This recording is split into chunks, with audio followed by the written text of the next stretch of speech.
Today's video are my top 5 food picks which I will definitely make an effort to go to and order again. Also, don't forget to watch until the end of the video for the honorable mentions. So if you're ready, let's go!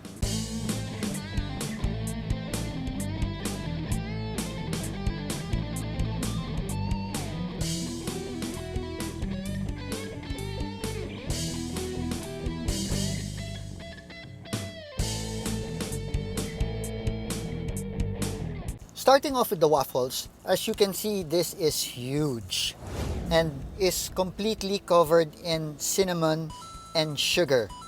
And as the waffle comes closer to your nose, you can definitely smell the cinnamon.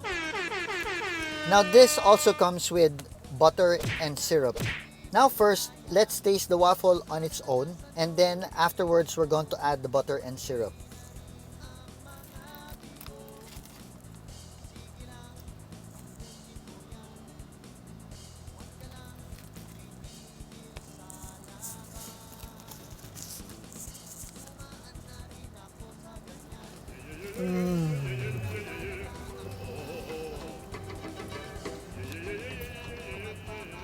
If you love cinnamon,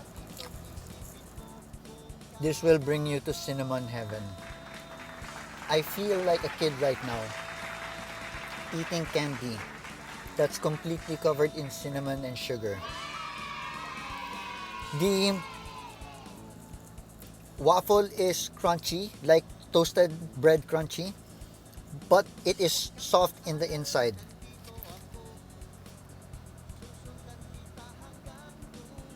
You can completely taste the cinnamon flavor of this, and it has that sweetness of the sugar, but it's not completely sweet. It's in that exact sweetness level, which I would not be surprised because it does have syrup and butter. So now let's try with the syrup and butter. Let's put on a little bit of the butter, and let's top it off with a little bit of the syrup. And now it's time for the ultimate waffle taste test.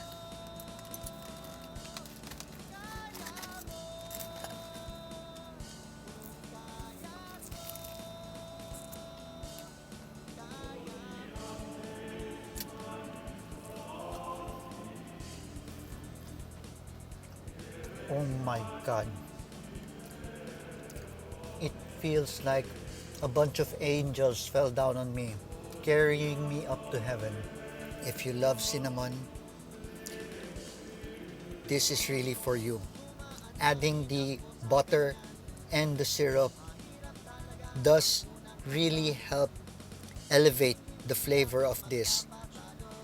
Now, I'm not surprised why they didn't put too much sugar on this, because if you add the butter and the syrup, you'll feel like you're floating on air. Actually, I don't want to stop eating this, but I do need to taste the spinach dip. So, let's move on. So, this is the Guapao for 135. Now, Guapao is like siopao. The only difference is the bread is elongated and there are peanuts and vegetables inside the Guapao.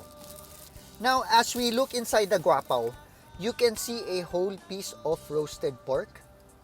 You can see the cilantro leaves. You can see peanuts. You can see the mustard greens. And you can see some hot sauce. You also have the white Chinese buns or the mantao.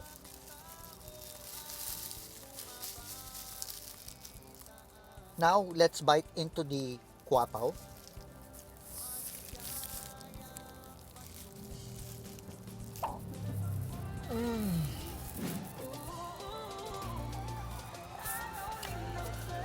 The cilantro and the peanuts really give this Guapao a very different flavor from the normal siopao that Filipinos eat. The meat is soft. You can definitely taste the fat. The sweetness of the pork is just right. The mustard greens does give it that little sourness. The cilantro does give it that little bitterness. And the peanuts does give the crunchy flavor to this soft guapao.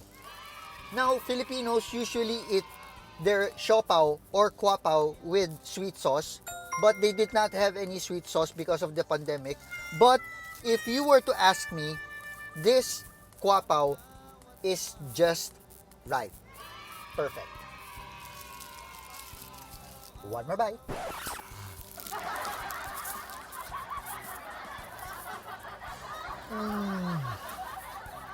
This is the Ube Cheese Coniello, and as you can see, it has the ube slush, it has the cheese, and it has flan on it. Now I went ahead and mixed the Ube Cheese Coniello because that's how Filipinos eat their coniello. You have to mix it first before you eat it. So now let's try how the mixed flavor is.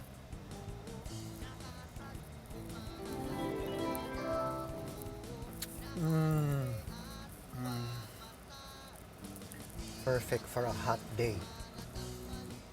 You have the sweetness from the ube, then you have the salty sourness from the cheese, and then the sweetness is added by the flan.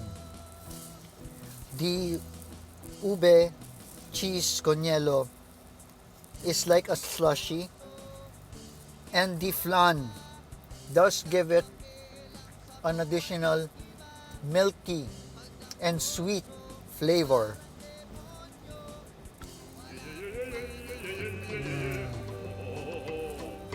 You know, if you're stressed out, one order of this will remove all your stress, will make you think of nothing. Especially if you love ube and you love cheese and you love flan, the combination of the three definitely brings it to a different universe. One more bite.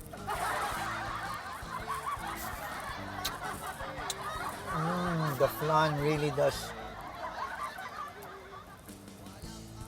does give it this different flavor. Let's move on to the review. Now we're trying the beef. They didn't write anything because, of course, one is beef, one is chicken. So I left it in the plastic because it's a bit drippy, which means that all the juices, that means this is juicy, this is going to be juicy. That's why it has this stain on the bottom of the wrapper. By the looks of it, it looks that the beef is soft. It's not hard.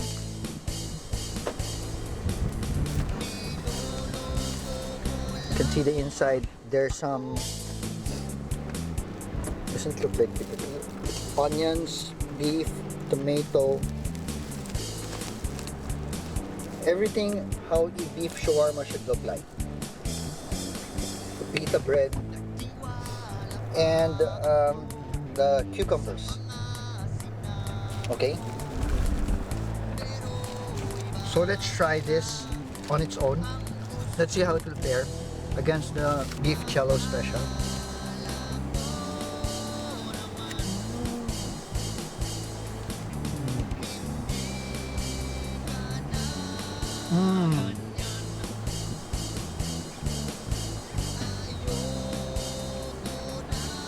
This is good.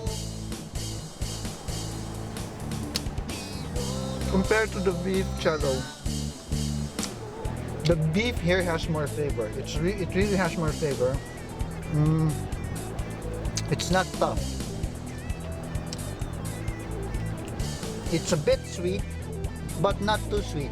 I don't like sweet, and this sweetness is good.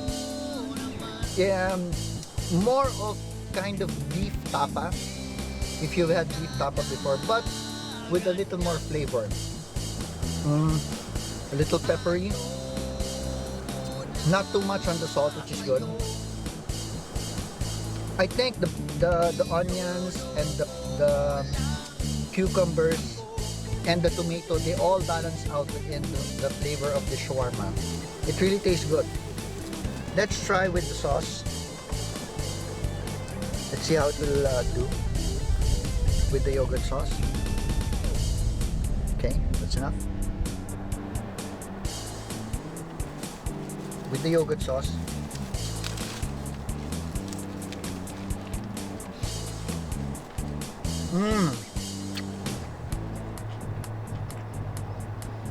it tastes better with the yogurt sauce. The sweetness in the beef combined with the sourness of the yogurt sauce, it balances everything out and it really tastes good.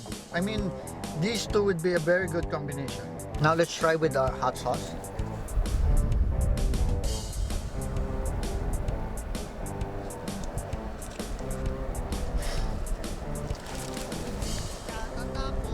Okay.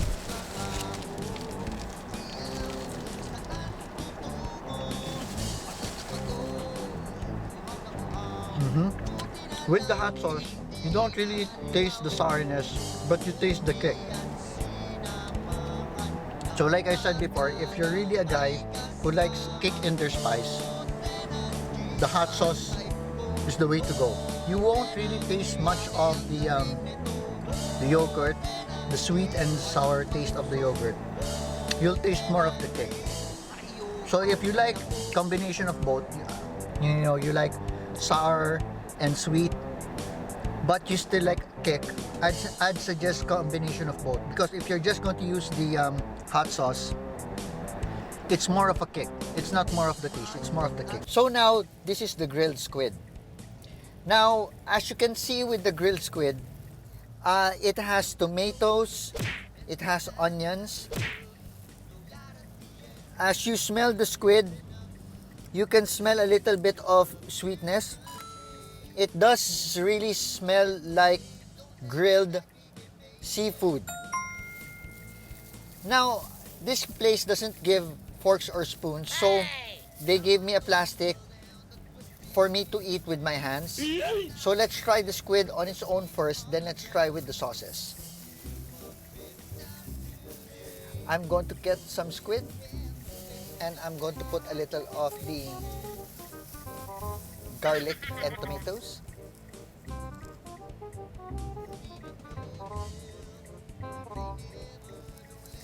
So let's try it out without the sauce first.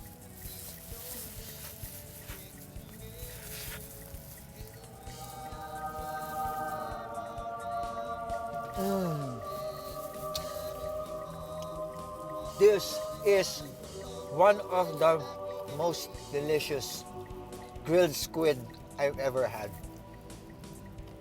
I would not be surprised if this was one of their best sellers. The onions with the tomatoes really elevate the flavor of the squid. The squid on its own is a little sweet, and if you mix in the sourness and a little bit of the sweetness of the onions, they really elevate the flavor. I will not be surprised if this will even taste better with the sauces. So let's try it out. I'm going to take one piece.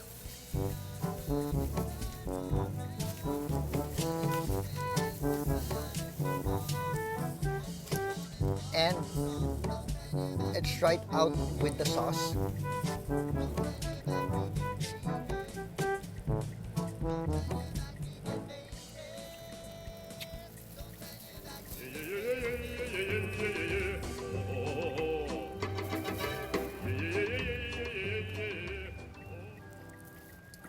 I'm lost for words.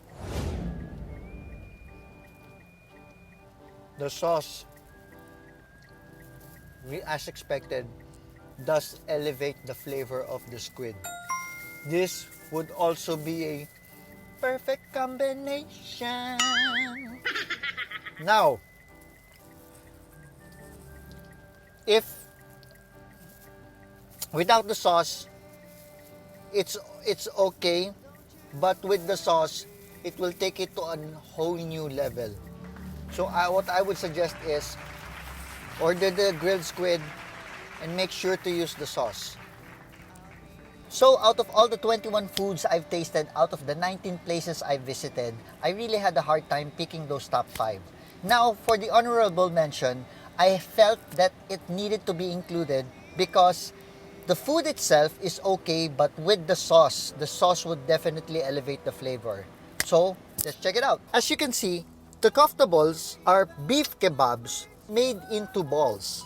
They have a tomato sauce mixed with it. Now, the taste would be like a Persian beef kebab. The difference between a regular meatball and a kofta ball is that there is cheese inside. Now, I'm very curious how this will taste like. I'm not sure I've had beef balls with cheese inside, and this is beef with the Persian flavor. So let's see how it will taste like. I'm going to try the sauce first, then we're going to go to the kofta balls. So let's see how this tastes like.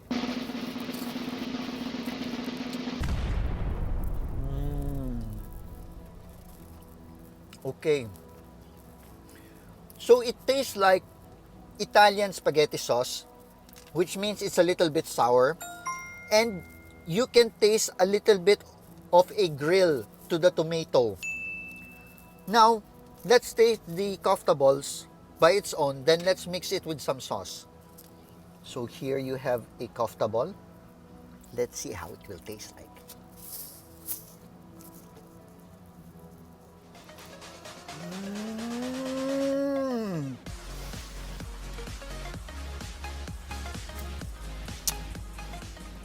Oh my God! The cheese inside the kofta ball gives it a different texture. It's like once you bite into the balls, there's a burst of cream from the cheese that fills your mouth. And the cheese gives it that sourness and creaminess. Now, let's try the kofta ball with some tomato sauce.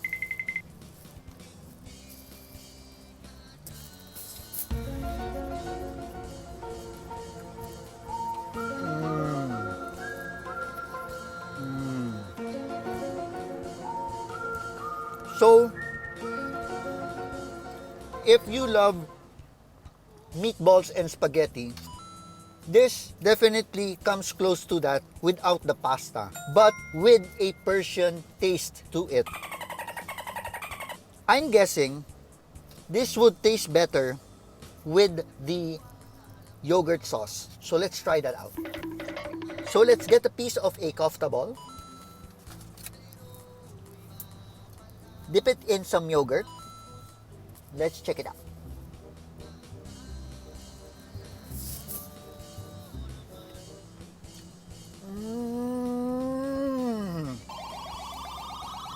Oh my God! Oh, yes.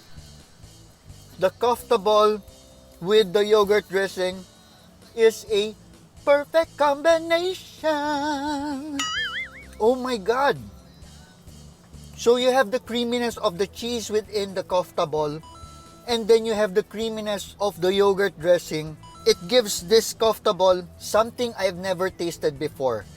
This definitely will go into my books. Okay, so if you like this video, don't forget to hit the thumbs up and make sure to subscribe, and I will see you in the next video.